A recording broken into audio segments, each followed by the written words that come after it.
વિશ્વમાં ખૂબ સુંદર બીચો આવેલા છે. તેમાંનો એક બીચ મારા ગુજરાતમાં આવેલો છે. મારા ગુજરાતમાં દ્વારકાની નજીક શિવરાજપુર બીચ તે વિશ્વના સારા બીચોમાંનો એક બીચ છે. આપણે જીવનમાં ખૂબ પૈસો કમાવા માટે ખૂબ જ મહેનત કરતા હોઈએ છીએ, પણ તે પૈસો આપણને શાંતિ નથી આપતો. પણ શાંતિ મેળવવા માટે આપણે પરિવારનો સાથ ખૂબ જ જરૂરી છે. વર્ષમાં ખૂબ પૈસો કમાવા માટે મહેનત કરીએ છીએ, રાત દિવસ ઉજાગરા કરીએ છીએ, પણ તેમાં આપણે વર્ષમાં થોડોક સમય કાઢીને આપણે જ્યારે પરિવાર સાથે ફરવા નીકળીએ છીએ ત્યારે આપણા મનને શકૂન મળે છે. અને તેવું જ અમે પણ કરીએ છીએ. વર્ષમાં 1 થી 2 વખત પરિવાર સાથે ક્યાંક સારા સ્થળે જવું અને પરિવાર સાથે મોજ મસ્તી કરવી અને આખા વર્ષનો થાક ઉતારવો.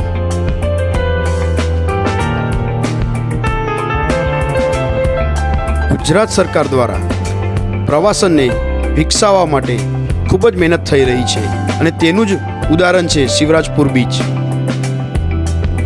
આજે આપણે શિવરાજપુર બીચની સફરની શરૂઆત કરીએ. ત્યાં સૌપ્રથમ ટિકિટ બારી આવશે. ત્યાં ટિકિટ બારીમાં 30 રૂપિયાની પર વ્યક્તિ તમે ટિકિટ લઈ તેની અંદર પ્રવેશ કરી શકો છો. આજે ટિકિટ દર રાખવામાં આવે છે તે તેની સાર સંભાળ માટે રાખવામાં આવે છે કે જેના પૈસાથી આજુબાજુમાં સરસ બાગ બગીચા ઊભા કરવામાં આવ્યા છે. અને અમારી અહીંથી સફરની થઈ શરૂઆત શિવરાજપુર બીચ. અંદર જતા તમને સૌપ્રથમ ફ્રેશ થવા માટે પુરુષ અને સ્ત્રી માટે ટોયલેટની વ્યવસ્થા કરેલ છે. તો તમે બીચ ઉપર જાઓ છો, તમારે કપડાં ચેન્જ કરવા છે તો તમે તે જગ્યા સ્થળનો ઉપયોગ કરી શકો છો અને ત્યાંથી તમે તમારા સફરની આગળ શરૂઆત કરી શકો છો.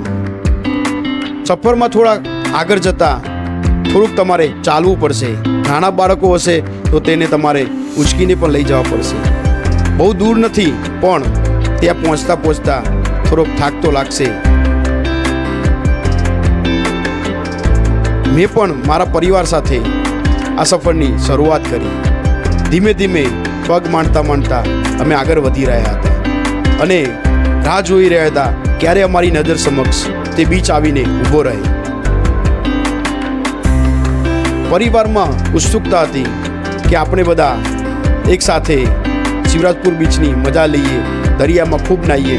બાળકો બહુ ખુશ હતા અને તેની શરૂઆત થઈ અને આવી ગયો અમારી નજર સમક્ષ વિશ્વનો સૌથી સરસ બીચ શિવરાજપુર બીચ.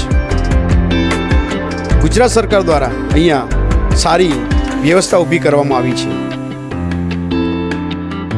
આ એક એવી જગ્યા હતી કે જે લોકો જાણતા ન હતા, જેનો ખૂબ વિકાસ થયો ન હતો, પણ આ સ્થળના માધ્યમથી કેટલાય લોકોને રોજીરોટી પૂરી પડે છે. કેટલાય પ્રવાસન કરવા માટે લોકો અહીંયા આવે છે અને તમે જોઈ શકો છો કે કેટલી બધી ભીડ છે. ઉનાળાના દિવસોમાં જ્યારે ખૂબ ગરમી હોય ત્યારે દરેકને દરિયા કિનારે જવાનું ખૂબ જ મન થતું હોય છે. ગરમીથી ત્રસ્ત લોકોને શાંતિ પ્રદાન કરતું એકમાત્ર સ્થળ એટલે કે શિવરાજપુર બીચ. અમે આ બીચ પર આવ્યા, અમારા પરિવારને ખૂબ જ મજા આવી. દરિયાની ઠંડી લહેરો, પાણીનો ઘૂઘવાટ, તે મજા જ હતી. દરિયાની માટીમાં બેસવાનું, તેમાં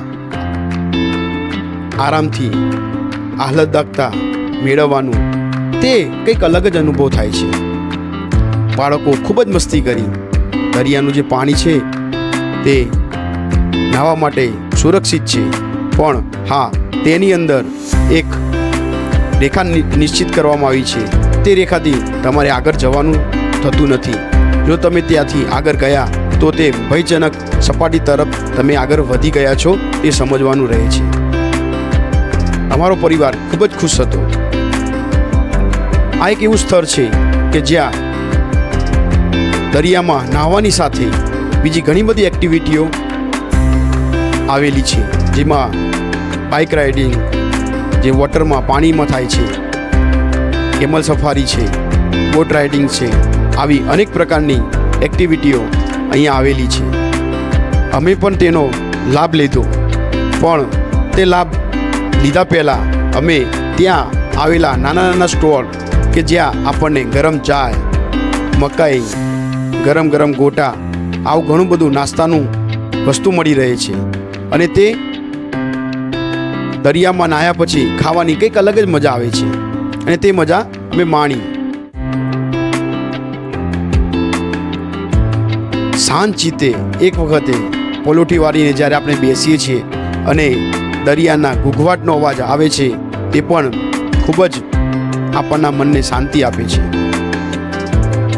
હું તમને બીજી એક વાત કહું કે જ્યારે પણ તમે દરિયાની અંદર રાઇડ્સમાં જાઓ છો ત્યારે લાઈફ જેકેટ પહેરવાનું ભૂલતા નહીં. કેમ કે ઘણા બધા બાળકો કે ઘણા લોકો ઓવર કોન્ફિડન્સમાં લાઈફ જેકેટ પહેરતા નથી અને જો રાઇડ્સવાળો તમને ના પહેરાવે તો તમે તેની માગણી કરો કે અમારે લાઈફ જેકેટ પહેરવું છે. જો તમે તે નહીં પહેરો અને પાણીમાં જશો, તમને તરતા આવડતું નહીં હોય તો તમે ડૂબવાની શક્યતા ખૂબ જ વધી જાય છે અને દરેક દિવસો સારા હોતા નથી. એટલે આપણે મજા કરવી છે પણ સાથે સુરક્ષિત પણ રહેવું છે. તો આપણે પણ જ્યારે પણ આ સ્થળે જઈએ ત્યારે આપણે પરિવારની સુરક્ષાનું પણ ધ્યાન રાખીએ.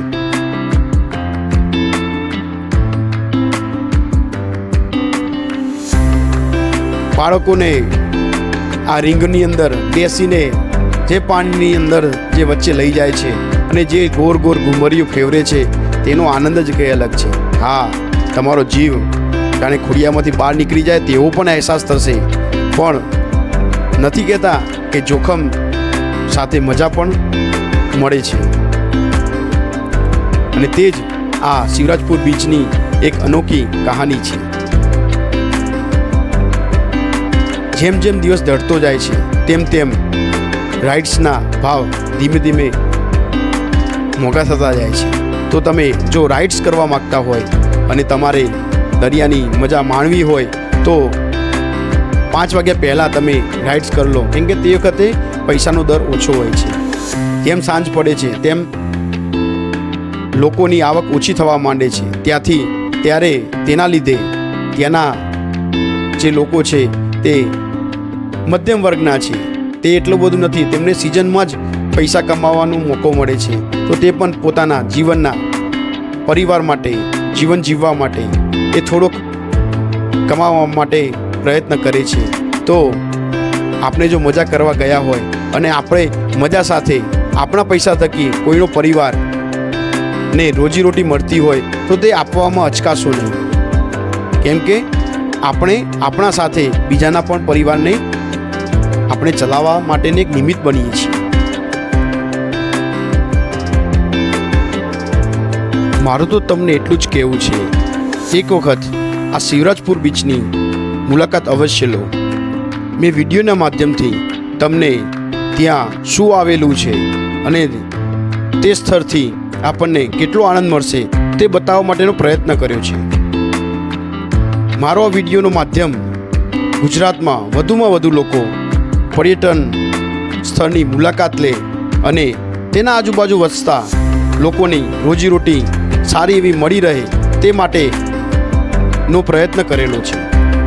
તમને જો મારો આ વિડીયો સારો ગમ્યો હોય અને તમે જો આ વિડીયોના માધ્યમથી આ સ્થળની મુલાકાત લેવાનું મન થયું હોય તો મારી આ યુટ્યુબ ચેનલને અવશ્ય સબસ્ક્રાઈબ કરી લેજો અને બેલ આઇકોનને દબાવવાનું ભૂલતા નહીં, જેથી અવનવા વિડીયો હું તમારી સમક્ષ લઈને આવીશ.